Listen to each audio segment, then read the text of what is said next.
Hey everybody, and welcome to Chiu Stream, where we talk about art and life as an artist. I'm your host, Bobby Chiu, and I also have my co-host on here, the awesome Matt Johnson.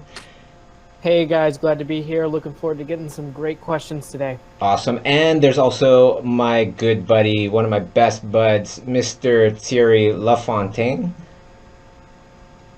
Hi everyone, I'm here live from the Schoolism House with my group of Schoolism artists. Yes, the Schoolism Lake House. Just in case you were here before the stream, you saw this little image on there. It said the Schoolism Lake House. What does that mean? That means that this is the most intense thing that we do in Schoolism, where you actually stay and you live at the Schoolism Lake House. You and three other artists that are accepted live with your mentor, Thierry Lafontaine, senior artist at Imaginism Studios, and he guides you through the same training that was designed to build awesome artists, and especially artists that paint through their imagination, like concept art. That's straight up that alley. So if you're interested, definitely go to schoolism.com and you can click on the word house up at the top and find out more details. But we are also very honored and privileged to have the artists at the lake house online for this very special stream. Hey guys, how's it going? Hi. Awesome. So you can hear them in the distance. Hey, how's it going? All right. That's great. So what I want to do with this stream, if I didn't miss anything, oh, I did want to mention something. This is interactive. If you caught this live, right? If you guys caught this live right now, like everybody watching on the stream right now, we're live. So you can feel free to ask us questions in the chat, but make sure that you write the word question in big capital letters so we can see your questions easier. As you can see in the chat, it's just going like crazy all the time. So that really helps us be able to see your questions and answer your questions. Now, I want to start this stream by kind of putting to rest a question that is one of the more typical questions that we get as professional artists visiting schools. I just came back from Ringling College, one of the best animation schools in North America and perhaps the world. Who knows? And one question that is constantly asked is it better to specialize, or is it better to be a jack of all trades? Right? And this is a question that we all kind of think about at some point in our lives. Now, in the very beginning of my career, I always thought about it as you want to be specialized, because that's what I did, and that's how I kind of got my foot through the door. What are the pros and cons of both? You guys have any thoughts on this? Because, one thought that's a very typical thought that happens in a lot of schools is, let's train all the students to be a jack of all trades, and that way if there is a job, they can probably take it. They could probably do it because they know a little bit of everything. Right? If you didn't know anything about storyboarding, then you couldn't take a storyboarding job. That's the theory. I remember this as being something that we talked a lot about when I was at the in-house workshop so many years ago, Terry. It was I think that the example was Godiva chocolate, that you can get chocolate anywhere. You can get chocolate at Walgreens, but if you want the best chocolate, you want to go to Godiva, or maybe another great, wonderful chocolate, I'm sure. But that's their specialty. They only make chocolate, right? I really like that analogy. I'm just throwing that out there. Absolutely. I think my analogy, my version was if you have $100 and you go into Rolex, you probably can't buy anything, maybe a keychain. But if you went into a convenience store, a place that isn't specialized on making the best watches in the world, you go into a convenience store, you could buy everything and still have change left over with $100. right? So the idea is that if you're specialized and you're known for being really, really specialized, then you will be able to make a better living because people are willing to pay more to a specialist. And it's not about It's all the, money, but it's about getting rid of that problem of money so that you can do your own art. Yeah, it seems like you feel more secure or in good hand, or like you're getting more something of quality from a professional when the person's passion. It feels like people that are specialized art thing have a passion for it, and also not that jack of all trades doesn't have a passion, but um, I think you can make a living out of anything if you're really good at it and really passionate about it. And also, correct me if I'm wrong, but it seems like when you work on in a big studio, they hire more like a movie, more More people that specialized. Yeah, specialize yeah. in different things. But in a small studio, But there are it's more. still, yeah, I hate to be devil's advocate to you, but there are also those cases where it's like that person's a kind of like jack of all trades, and a lot of times they are the skeleton crew after everybody else is laid off. They're the six people that are left over, because when you just have a small little crew to maybe start ideas, you want somebody that's more jack of all So trades. would you say that a supervisor or art director is a jack of all trades that can do a little bit of everything here and there? Hopefully, yeah, like a production designer, incorporates animation, thinks about the 3D aspect of things. If it's a 3D animated movie, they're thinking about the 2D aspect of things. They're thinking about the backgrounds, the characters, everything, right? But then, say like a character designer, they really need to think about character design, maybe 3D modeling, well, probably 3D modeling, and hopefully some animation as well, because they are designing the character. Even though they aren't animating the character, they need to think about, well, how will this character move? Now, when I was thinking about this the other day, I was thinking, you know what? There's actually a much simpler answer to this jack of all trades versus being very, very specialized. And I think, let me put this to a test and see if anybody can figure out any holes in this theory, but I think it's pretty rock solid. It's not about being a jack of all trades or being specialized. It's about how much value are you bringing to the table. Because if there are thousands of you at your level of character design, and you're specialized in character design, you are not that valuable, right? Because you are at the same level. The scenario is that you're at the same level as all of these thousands of other character designers. So it doesn't really matter if you're specialized. Now, if you are a jack of all trades, but your skill level is at a level where there's hardly anybody at your level, all of a sudden there's scarcity.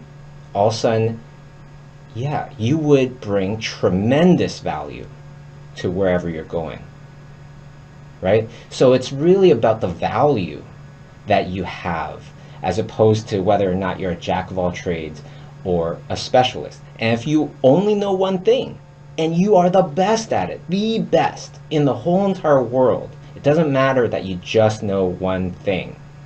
Nobody else can do what you do, and that brings value. Unless whatever it is that you're super special at, nobody cares. Nobody wants it. Then all of a sudden the value goes down again. What do you guys think? I kind of think that that's what we should really gauge things on. That makes a lot of sense. So they're both as good as each other. That's what you're saying, right? That in the end, the absolute core of it is that it doesn't matter. It matters how much value you're bringing. It's just that in order for you to get to a level of value, a lot of times you need to concentrate, you need to laser focus on that one thing to get that one thing up to a level of tremendous value. So, would you approach this? Let's say you want to become a jack of all trades. Would you become specialized in one thing and then branch out, or raise all these different skills together? Originally, years ago, I would say concentrate on one thing at a time. But now, I think because when you are concentrating on one thing for maybe 6 months, and then you turn and you start taking something else, like you're doing painting for 6 months, and then you go into sculpture for 6 months, you'll start to find these correlations, and that starts to expand your knowledge way more, I feel, than if you're just concentrated on painting, right? So I think it's a matter of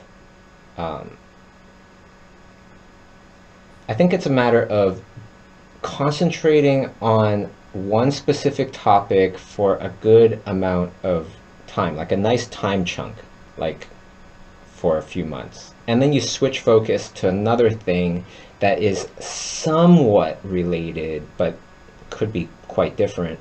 And you concentrate on that for another, 6 months, and just that. And then you might just come back to that original thing.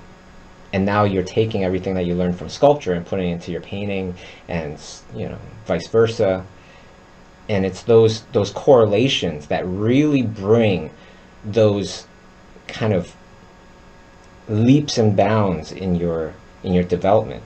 And actually, this painting right here is a very good example of that, because this painting was maybe my third study from this artist, Frederick Remington. He does these beautiful nighttime scenes. And I was very intrigued by how he does these nighttime scenes. So I copied his paint. I studied it. Then I put it away, and I did another one, trying to remember everything I learned. And then I did this one, which is completely different than the painting that I was studying from, and not looking at any of the colors, not looking at any of the reference, I tried to paint this one with the same kind of lighting. You know what I mean? So it's like, now I'm doing something different, and I'm correlating all those things I learned in the master copy to something imaginative. I come across different challenges, different problems, but it really boosted my learning of how Frederick Remington really thought and developed his nighttime scenes. Does that make sense? Yes. I feel like... Bobby, go for it, Matt. No, I was just going to ask you. I feel like there's a lot to be said for a lot of the methods you use to practice, Terry, where there's very focused practice that you put into your artwork, whether it's just a color study or just line work. And then from there, you bring those skills back to your full paintings, correct? Mm-hmm. I like to, I think I got this start from learning from you, Bobby, switching gears. I don't know if you remember, you were telling me that in live drawing years ago. Sometime I just think about colors. Sometime I just think about composition and the focal point. Sometime I just think in a linear way. And it's kind of very focused ways that are totally different. And it's like switching gears. Mm-hmm. Yeah. Well, yeah, and a lot of that's a great point, T, because a lot of painting, art, drawing, whatever, you are not just thinking in one way, right? You're constantly comparing different ways of thinking. You're thinking about the angle, then you think, okay, well, does the overall shape and proportions match? Okay, does the color match? Does, all these different ways of thinking, even thinking in time, like, okay, I'm going to do this step first, this step second, this step third. I feel like there's endless ways of kind of switching gears, but So the can I practice ask of you switching something, gears. Bobby? What's that? Yeah. You consider more of a specialist or more of a jack of all trades? I feel like I'm very much considered a specialist, and it would be whimsical, fantastical creatures. But the thing is, I get a lot more job offers than just that, though. Even though I really identify with that, that is my favorite subject. I will still get a lot of, uh, work where it's dealing with the human figure. And it makes sense, I know how to paint the human figure. I've taught it, in college and stuff like that, and so it makes sense. But I think the thing that will really help people is make sure you get that first thing under your belt. Okay? Make sure you really excel at that first thing, because in the beginning you got nothing. You might be below average jack of all trades in every trade, right? You're below average. And to get to average, you're still invisible. What we need to do right in the beginning is get to above average. And the best way to get to above average isn't trying to concentrate on getting above average on every subject, but just one. Because then you'll stand out, at least in that one subject, a lot quicker. And after you can branch out a little bit like a singer becoming an actor. Exactly, exactly. Like, you and I, we worked on Men in Black 3, which is sci-fi. Now, is sci-fi different than fantasy? Yeah, I would say so.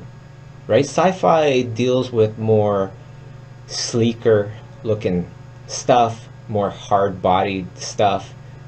Fantasy is more natural, right? More magical, those kind of things. Even though they do have a lot of similarities. Is there a next thing, a next skill, Bobby, that you'd like to put under your belt in the future? Too many. There's way too many. I'm a knowledge junkie, as you are. I know, like the last year, right? I've taken watercolor classes with Carcamo. I've taken painting classes with Tonko House and Cody Gramstad.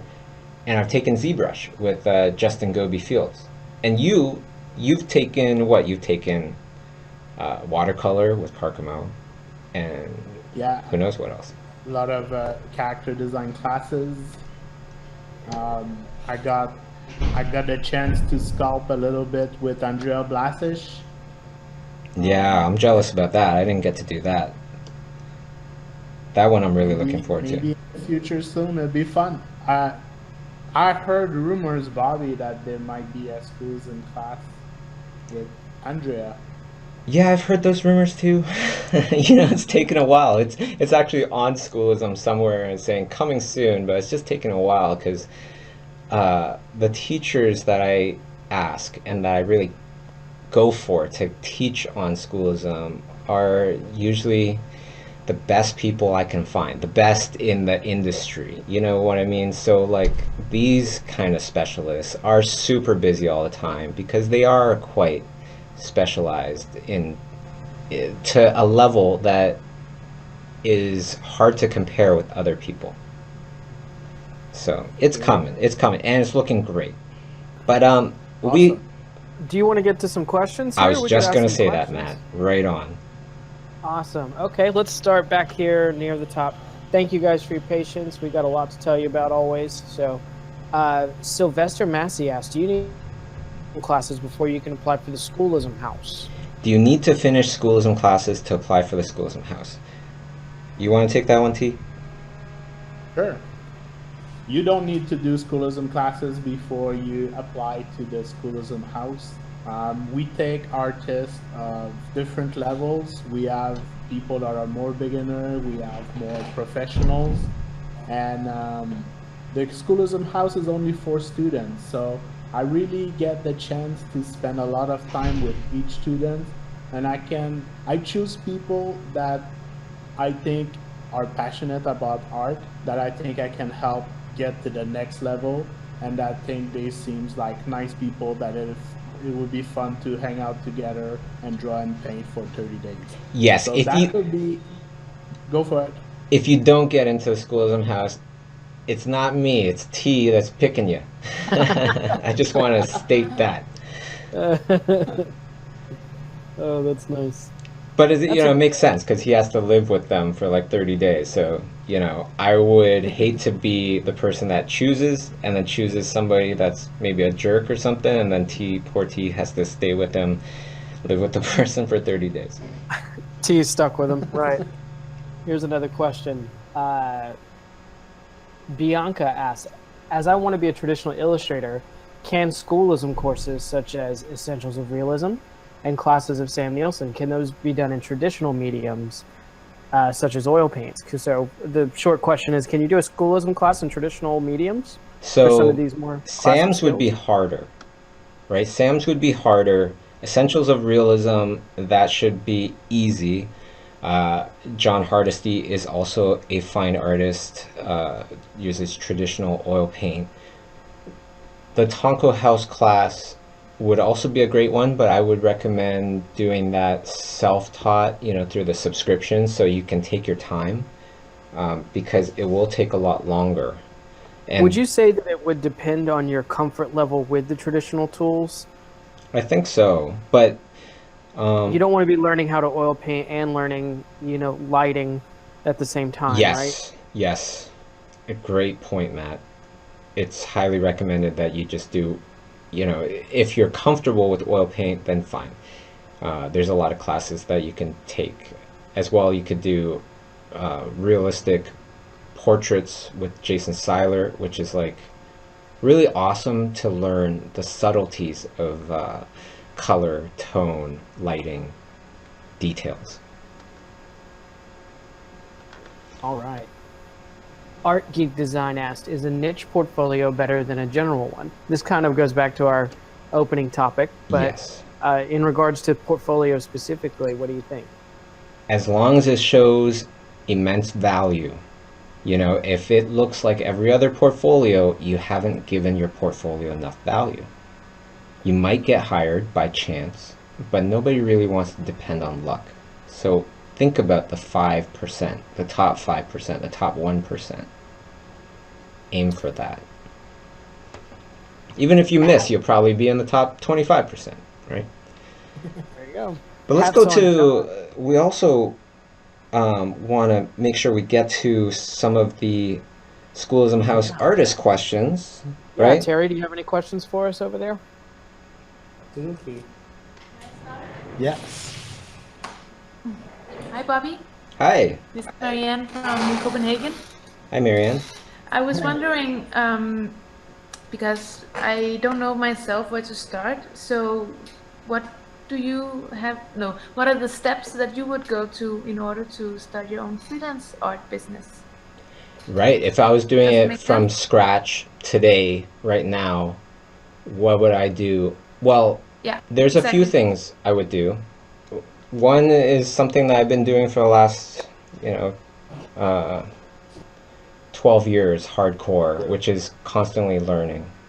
That one's really great because if you're constantly learning, not just learning from your job, everybody says, oh, I learned a lot from my job.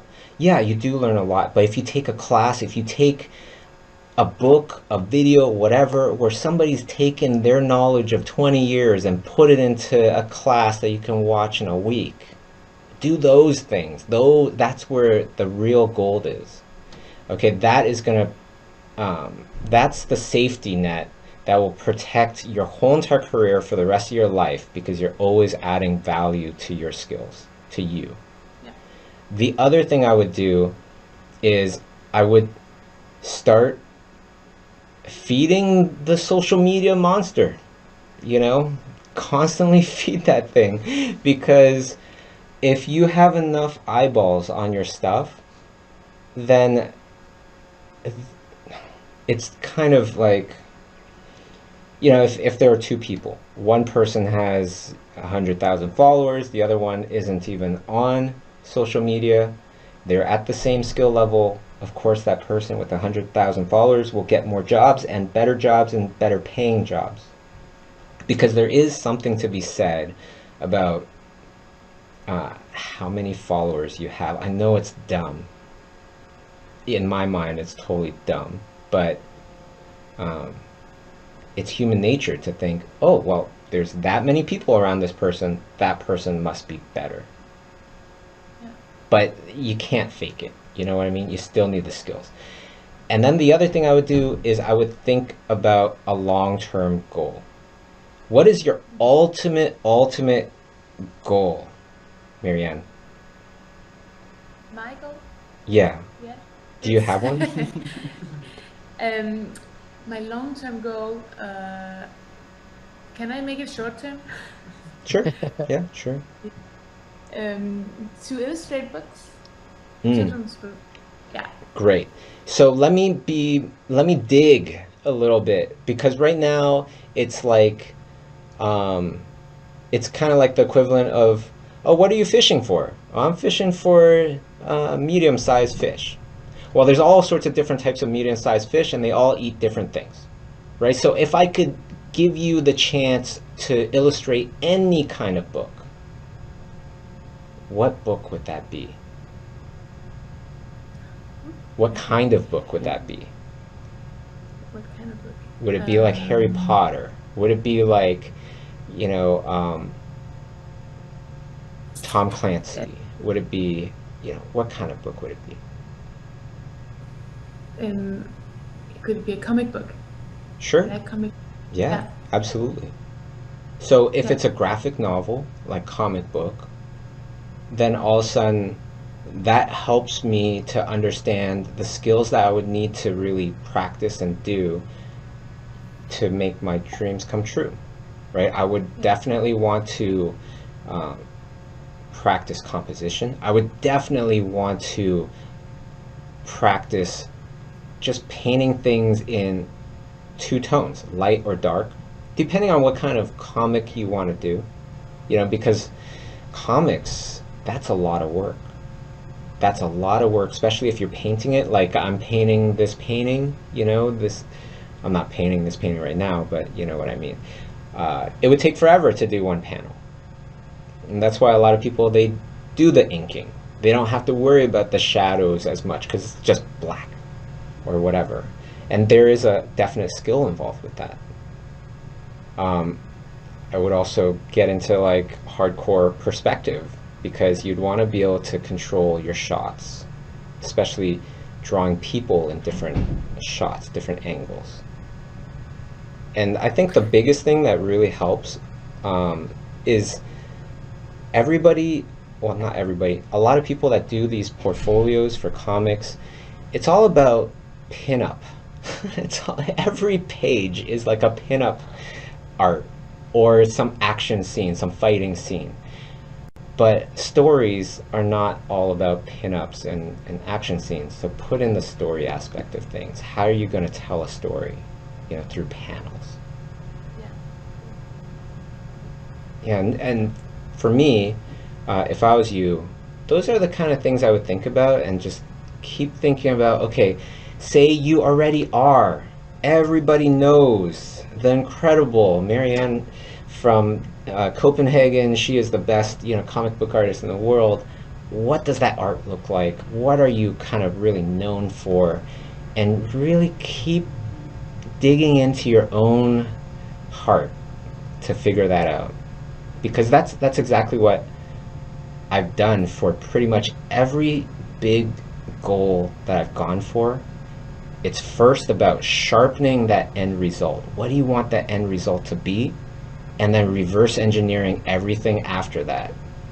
Just like, you know, best comic book artist in the world. Okay, reverse engineer. Well, to be that, what does my art look like? How did I get there? I needed to learn this. I need to learn this. And then it starts to paint a path for you, right? From your goal to where you are now. A lot of times we kind of paint the path from where we are now to our goal, which a lot of times gets very fuzzy. Does that make sense? Yeah, it does. Wonderful.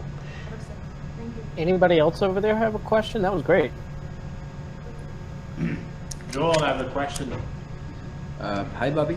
Hi, Joel. This is Joel from Puerto Rico. So, what advice would you give to an artist about time management and efficiently balancing a necessary day job personal growth as an artist? I think okay, so what I do is I do kind of like time chunks again, where in my calendar, I would have certain hours blocked off. Now, if you have a full-time job, you're already going to have a big chunk blocked off. But in my full-time job, I would have another, task that if I had any time at all at my job, I would start doing that task. So, for example, um, during lunch, I would put a time chunk there saying to draw whatever, like go outside, sketch people at the cafeteria, at the coffee shop, or whatever. So when it comes time to lunch and everybody says, hey, we're going to Sizzler, you want to come with us? You go, no. You got your thing to do. Right? That would be one thing. And then the other thing is if you, let me see, time management. I think the other huge one that so many of us don't really pay attention to is how much time do you spend in between your tasks, and what the heck are you doing?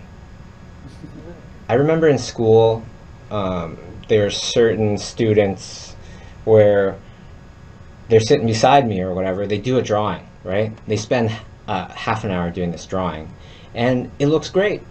Good job. And what do they do when they're done? They go, hey, Bobby, check this out. What do you think? Let me get your opinion. And I go, okay, yeah, I was thinking this and that, and it might be 5-10 minutes. I gave them my opinion. And then I see them get up and go to another person. Thanks so much. Go to another person. Can I get your opinion? And then the 8th person, I'm just like, why? You could have stopped at 3. You could have stopped at 2. You could have stopped at 1 if I gave you anything actionable. But we get into this habit of wanting to show everybody. And that makes sense because, as artists, a lot of times we make art because that's our way of showing people something, because maybe we're shy or whatever in the very, very beginning, right? So it's very natural for us to do that. But it's a huge time waster, a huge one. Especially, so many people can relate to, oh, let me post something. Oh, let me check. It's been 20 minutes. Did anybody like it? Did anybody comment? Okay, it's been an hour. Let me check again. Don't need to do that. I put it up and I leave. And if I come back, I look at the comments, I go, and I start writing for however much time, and I know how much time I'm going to spend. I got 15 minutes, okay, and start writing back to people, and then I'm done. I don't get caught up in, I don't know if you guys ever feel this, but like social media drama. Oh, you commented to 3 people, but there's 5 of your friends that commented. I need to comment to every one of them. You times that by 10. You have 50 comments, and you commented to 30 people, and you forgot 20. You haven't done the 20 yet. I say, just leave. Don't get caught up. You know what I mean? Yeah. Totally makes sense. Yeah, but a lot of times we do those those things, the time in between tasks. Now I try to get to that next task as quick as I can. Do I need to make a coffee? No, I don't need to make a coffee. Let's go to the next task and just do our thing and start. And if I want to make a coffee after, while I'm doing that task, then fine. Then that means it's really important. And I'll go and do that. Really great question, Joel. Thank you. Who else has a question over there, Terry? John, I have a question as well. Hi, Bobby. Hi, John. This is John from Philippines. My question is, do you have any advice for a third world artist that wants to get a full-time job in the US or Canada? You mean like move and live there? Yeah. Or does it matter? Does it really matter? I think he means full time in another country like Canada, Europe, or US. Yeah. Right, because like something that I think about is if I lived in Indonesia or Philippines or whatever, and I'm still working on movies, wow, my dollar would go so far. I would be living like a king, right? So, Yeah. in that respect, I actually feel that you have a very good advantage because you have your family, living in the Philippines, you have your friends living in the Philippines, you feel comfortable there. So, if you got into the movie industry, man, you would be a king over there.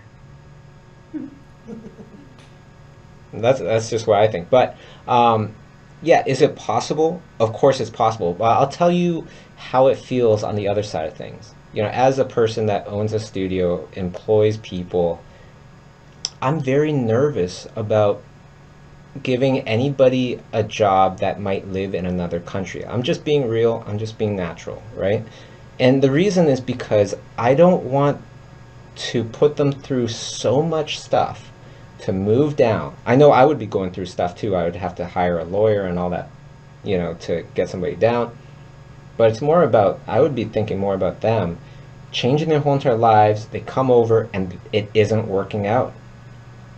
That's what I fear. Because then I put that person through so much. So I think the most important thing, if you are a person that lives in another country and wants to move, is to put your personality out there, to let your possible employers really get a sense of the type of person you are. And you can do this also through social media and things like that. Like people, a lot of times, they have a really good sense of who I am before I even meet them, just because of the things I might post on social media. Does that make sense?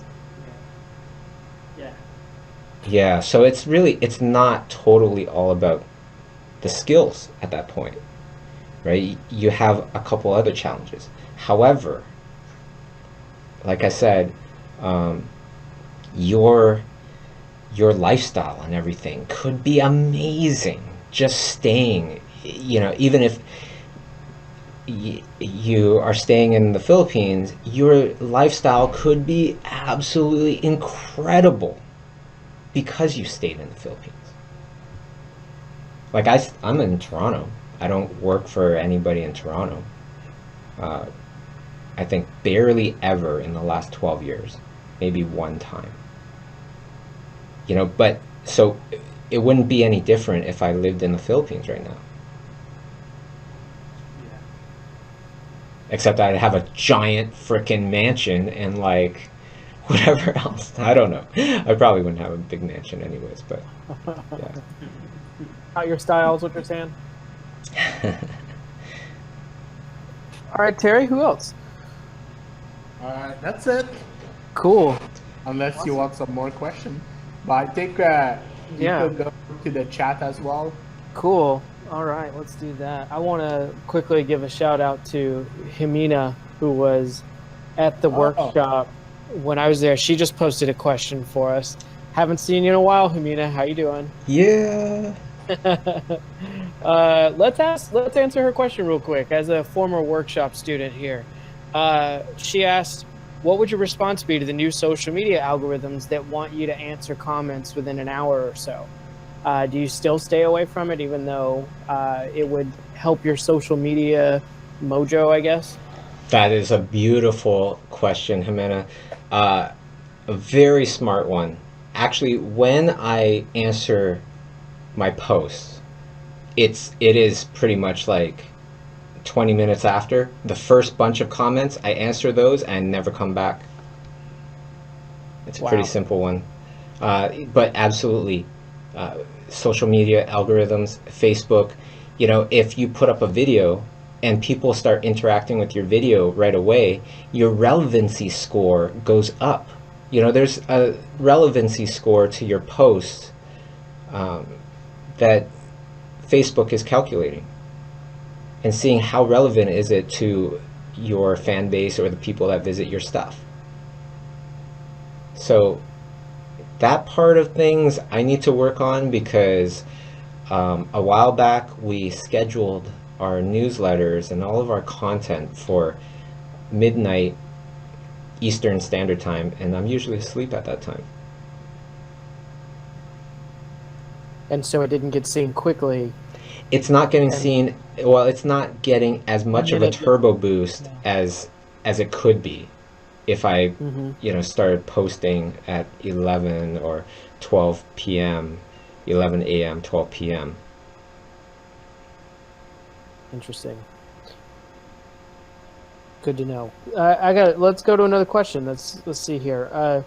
Dr. Bonehead has a great question. Nice. Dr. Bonehead.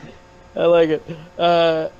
Talking a lot about the importance of fundamentals today, or in general, and he was asking, can we just list some of those fundamentals? I mean, it's good to go back and just not take for granted that everybody knows what those fundamentals are that are good to be strong in.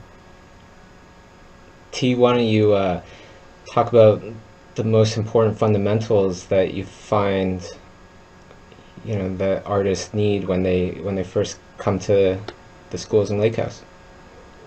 I find that one of the most important skill, in my opinion, is to be able to not focus on little things, but be able to compare where you're drawing or painting to the rest of the image.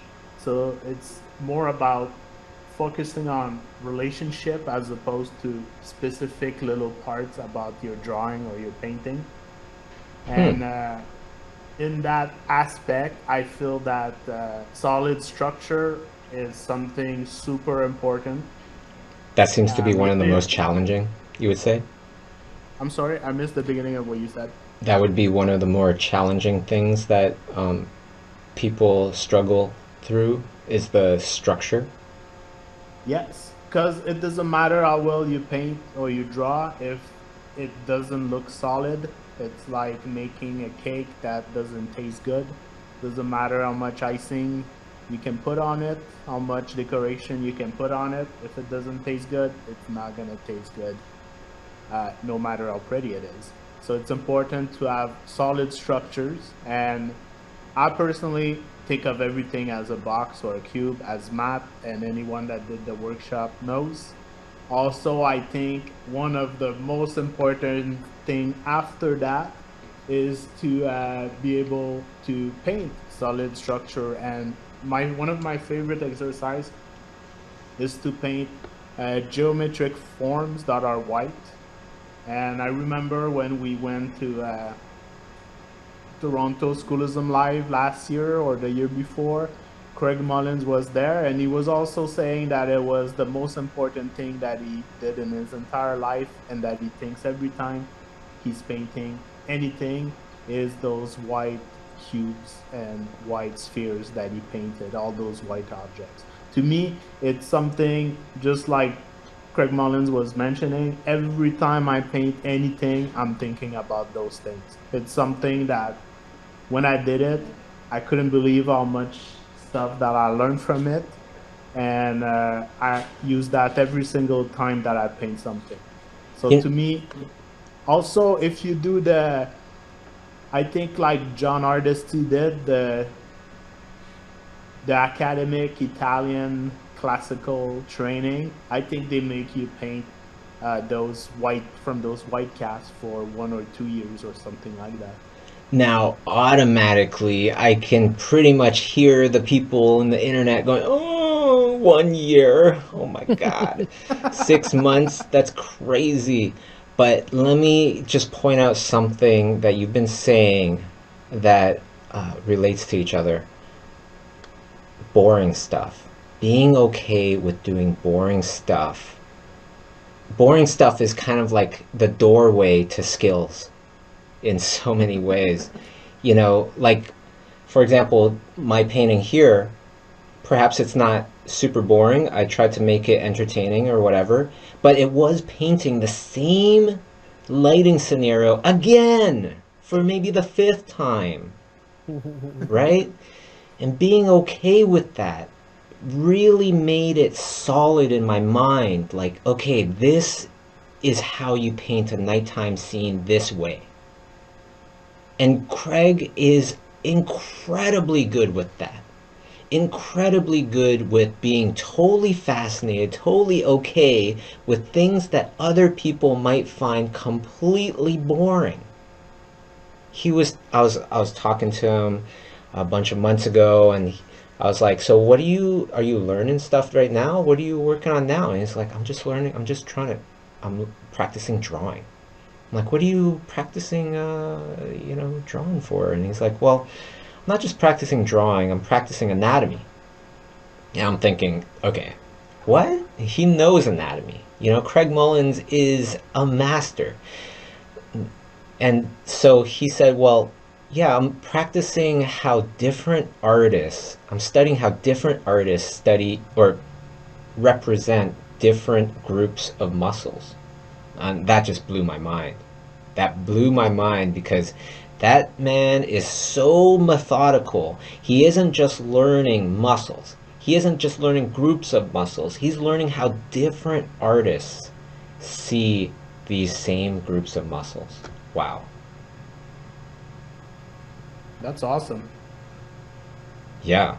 And super boring sounding, right? But there's gold in that. There is such knowledge in that because you start to correlate how this person sees with how that person sees and so on and so forth.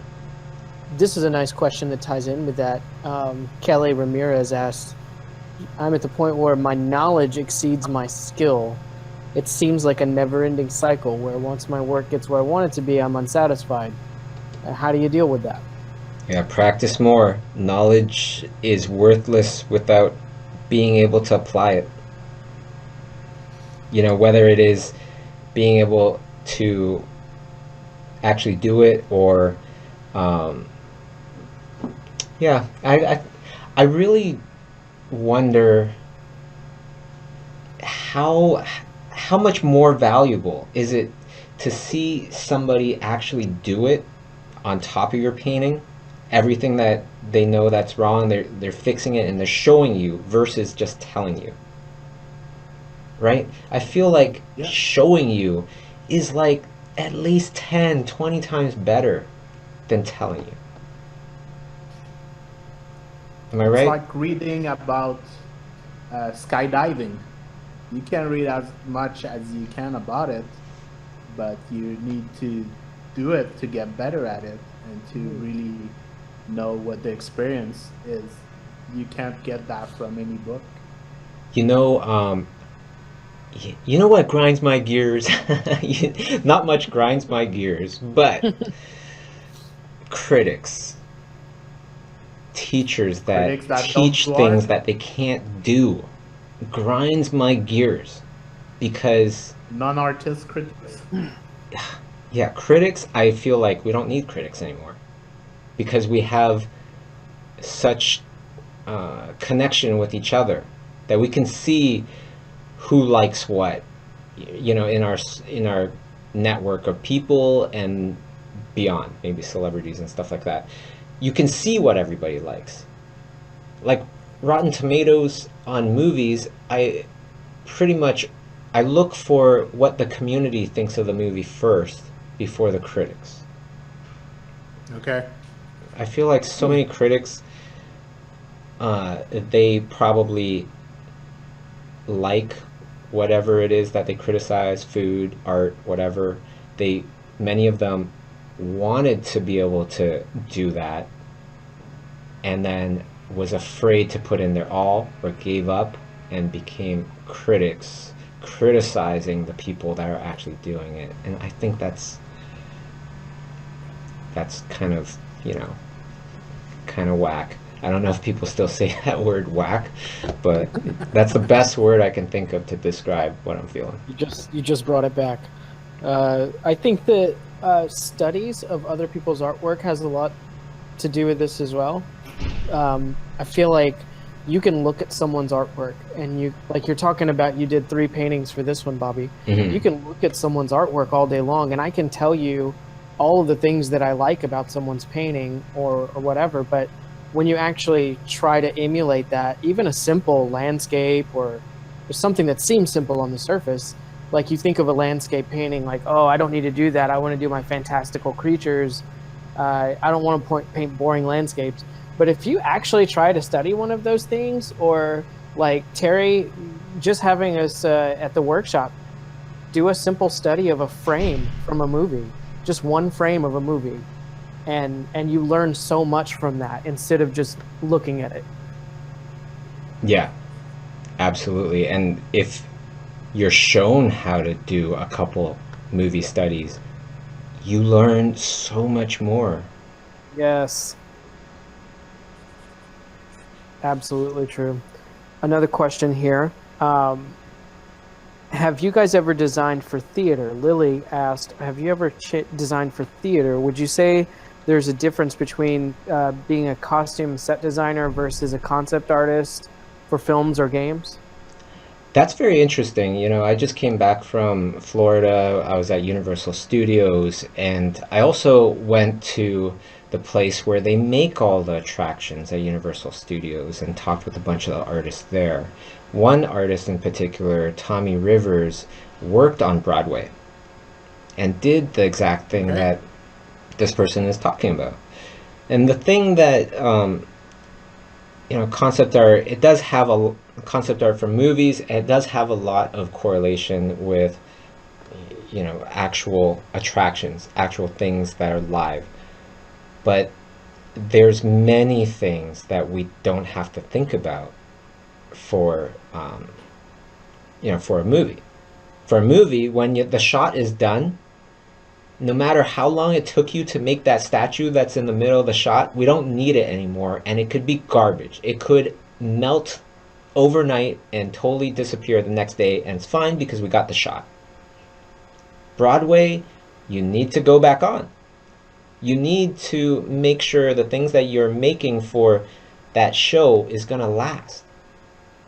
And that's something I didn't think about that much, but makes perfect sense. Tommy, he goes even further, saying attractions, you need to make it not just weatherproof, you need to make it human-proof, because people will climb over those fences, grab those, wizard wands, and try to rip it off of the wall or whatever. So it's even more stuff to think about. Interesting. Terry, maybe you could answer this one. I think this is something that you worked on me a lot on.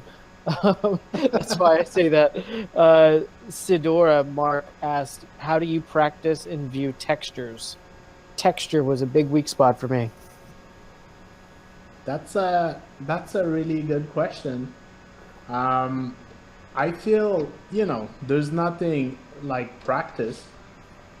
Personally, the way I practice texture is that I normally do it as a black and white picture. I find picture on the internet, or I do it from life.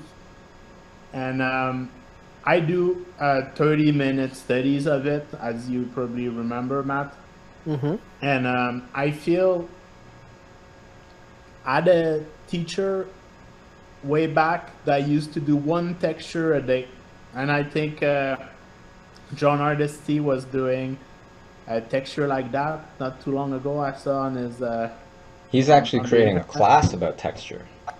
Oh, yeah? Yeah, because texture is it's so important, especially if you need to make the thing. People need to understand your concepts and know what that thing is made out of. Mm-hmm. I feel the best way to practice texture is to find objects that are spherical or as a cube.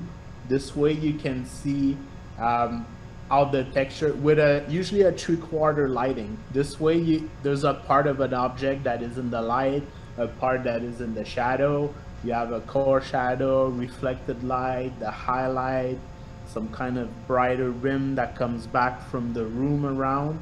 And when you have a nice spherical object or a nice cube with a 3/4 lighting, and you do a texture study, you can see how the texture is going to react in any possibility. Because with every other lighting after that, even if the lighting's from the back, then it would be all the same way it was in the shadow part of your texture study that was from a lighting from a 3/4 angle. So I find if I a thing that I like to do is that I got wooden spheres, and if I can find a nice reference online that has that texture, often I try to, if it's like a cotton shirt texture, I don't know if I'll find a cotton ball, but I can just put the wooden sphere in the shirt and then take a picture with my online thing. I find the best way to get reference is to take your own pictures of reference, and if you buy some wooden geometrical forms, you can pretty much make your own reference with your exact perfect lighting that you want. See, that's what I'm talking about. You see, T is so okay with doing stuff that sounds completely boring. It's not boring to me though. It may sound boring, but if you think it sounds boring, I would tell you just try it, start doing it, and you're probably gonna realize that it's not as boring as No, yeah, you know I get you, and I totally find these things very exciting and interesting too. But it just sounds boring. You know, it sounds boring, like painting blocks all the time. I want to paint monsters and whatever else. You know what's interesting is that the people that have been watching the painting that's happening here, I've changed the texture, right? I don't know if you guys are watching the YouTube thing as well, but I changed the texture from scales and now to fur.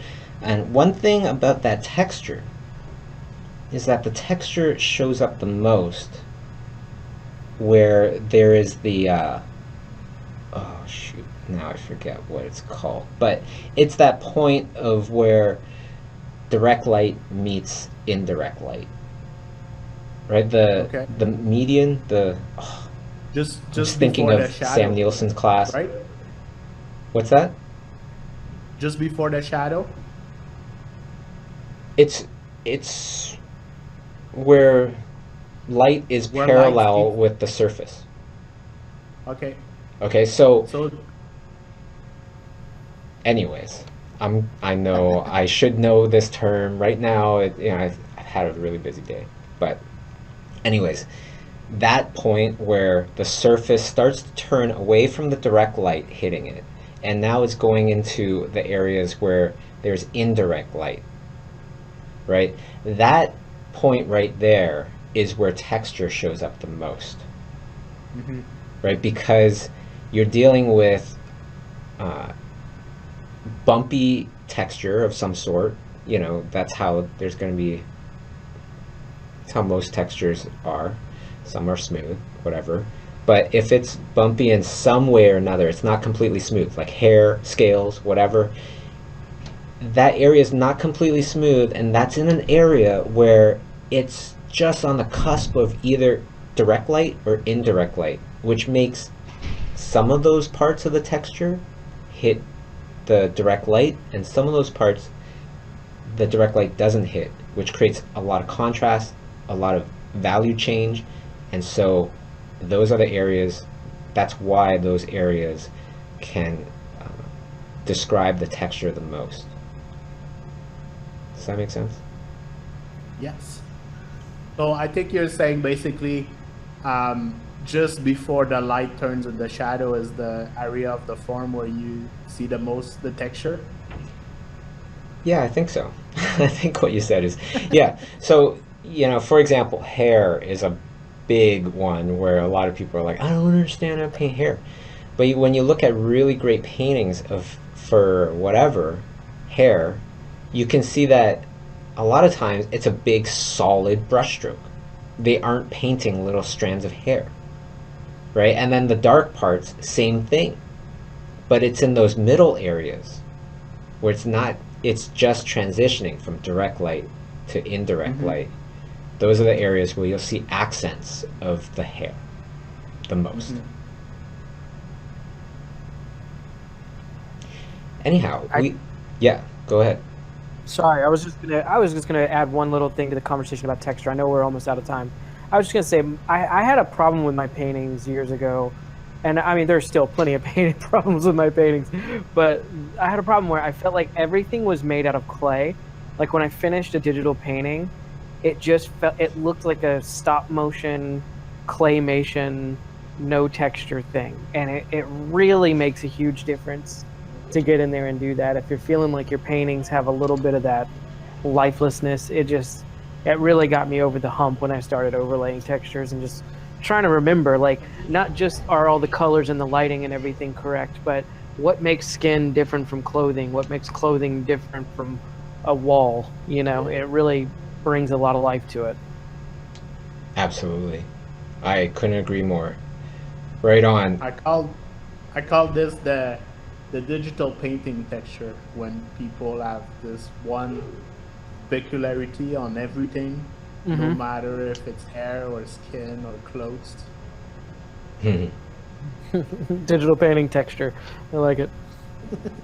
Well, and I like everybody that tuned in. I want to give a big shout out to everybody that tuned in. Thank you so much for watching and keeping us company and asking all those great questions.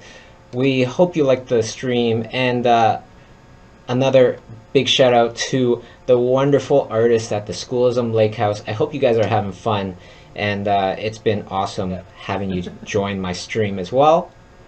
And the biggest thank you goes to my wonderful friends, Matt Johnson, Thierry LaFontaine. If you're interested in the Schoolism Lake House, definitely go to schoolism.com and then click on the word house to find out more info about this amazing experience. How you guys liking it over there?